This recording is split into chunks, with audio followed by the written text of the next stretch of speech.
Once upon a time in a bustling town, there lived a warm-hearted woman named Aunty, known for her love of swimming and her generosity in teaching children how to swim. She offered free swimming lessons at the local community pool, which was a boon for many families who couldn't afford professional swim classes. Aunty enjoyed the water and the joy it brought to the children as they learned to swim confidently under her patient guidance. One sunny afternoon, while Aunty was busy at her day job, she received a message on her phone. It was from a single mother who had gotten Auntie's number from a mutual acquaintance, Sangeetha. The woman was eager to have her son learn swimming from Aunty. Her messages began with a simple inquiry. "Hello, are you the lady who teaches swimming, right?"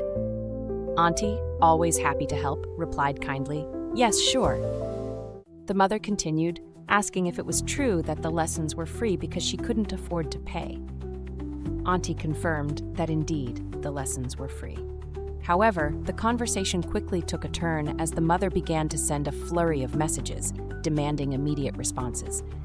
She insisted on knowing what time she could bring her son to the pool that very day. Caught in the middle of her workday, Aunty politely explained that she had already planned to swim alone that day to alleviate some stress. She needed some time for herself and had informed everyone that there would be no lessons that day. She offered to message the mother when she was available to teach again, which would be in 3 days' time. Normally, Aunty taught her classes from 3 to 5 p.m., a time she found comfortable and practical. However, the mother was not satisfied with this answer. She insisted that Aunty teach her son at 1 p.m. instead, arguing that it was warmer and therefore better for swimming. She seemed to assume that Aunty had flexible work hours and could adjust her schedule at a moment's notice. Aunty, trying to remain patient and understanding, reiterated that she couldn't teach at 1 p.m. because of her work commitments. She explained that today was a day she needed for herself to unwind and distress. She had made it clear to everyone beforehand that there would be no lessons, and she couldn't change her plans at the last minute.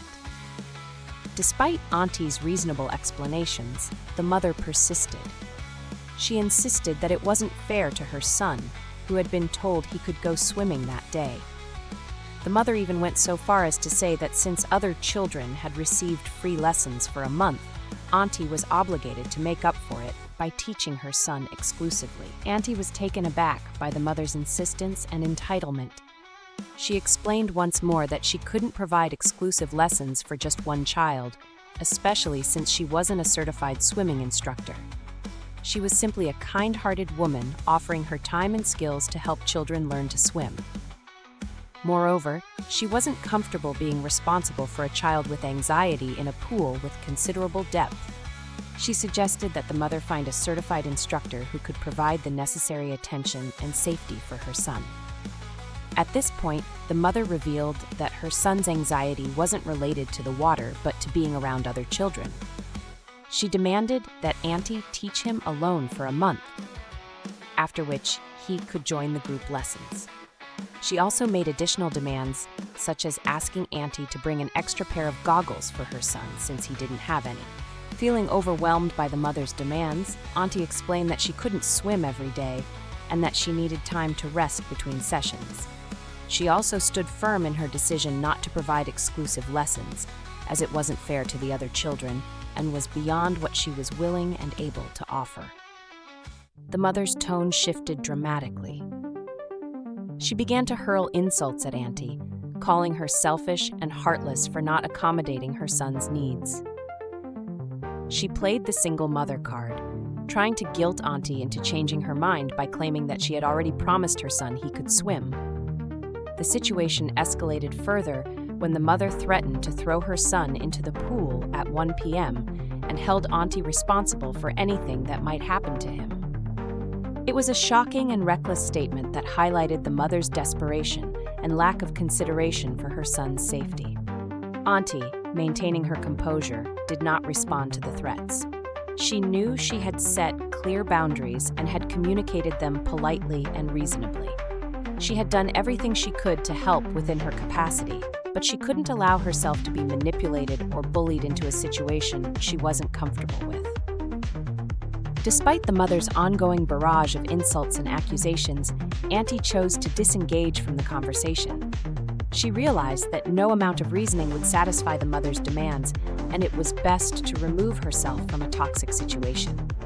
In the aftermath of this conversation, Aunty reflected on the importance of setting boundaries and maintaining them, even in the face of pressure and hostility. She was reminded of the value of her time and energy and the importance of taking care of her own needs so she could continue to help others in a sustainable way. Meanwhile, in the community, word spread about the encounter. Many parents who appreciated Auntie's dedication and generosity rallied around her, offering support and gratitude for all she had done for their children. They understood that Auntie's swimming lessons were a gift, not an obligation, and they respected her right to manage them as she saw fit. The story of the demanding mother and Auntie's firm yet polite responses became a teachable moment for the community.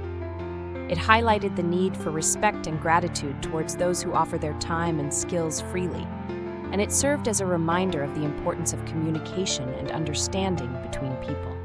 As for Aunty, she continued to teach swimming with her usual warmth and enthusiasm, cherishing the joy it brought to the children. She took the lessons from this encounter to heart, knowing that while she couldn't please everyone, she could still make a positive impact on her community by being true to herself and her values. In the end, Auntie's story became a testament to kindness, resilience, and the power of setting healthy boundaries.